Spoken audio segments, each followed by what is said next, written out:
Hello everyone, welcome to my another mini blog. Our last mini blog জনাইছিলোঁ যে আমি state লেভেললৈ মহাসংগমৰ selection হৈছোঁ আৰু সেয়েহে আজি আমাৰ আছে কম্পিটিশ্যন। গৈ আছোঁ গুৱাহাটীৰ কলাক্ষেত্ৰলৈ। যিহেতু অকণমান পাৰ্চনেল প্ৰব্লেমৰ কাৰণে আমি গৈ আছোঁ, হিমাজী আৰু মই প্ৰাইভেটকৈ গৈ আছোঁ।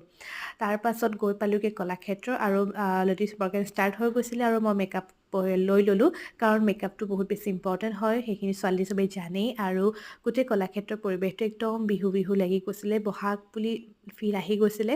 যিহেতু এই সাজযোৰৰ লগত এটা বেলেগ এটা মাদকতা আছে, সেয়েহে বনাই ল'লোঁ ৰীল আৰু উঠি ল'লোঁ ফটো। তাৰপাছত আমাৰ প্ৰগ্ৰেম অলৰেডি খতম হৈ গৈছিলে। তাৰপাছত আমি চি গ্ৰুপৰ প্ৰগ্ৰেমৰ কাৰণে আমি ৰৈ আছিলোঁ আৰু সিহঁতৰ প্ৰগ্ৰেম শেষ কৰি তাৰপাছত আমি উভতিলোঁ ঘৰলৈ। যিহেতু আমি ষ্টেট লেভেলৰ পৰা ছেমি ফাইনেলৰ পৰা গ্ৰেণ্ড ফিনাললৈ দুইটা টিমেই চিলেকশ্যন হ'লোঁ।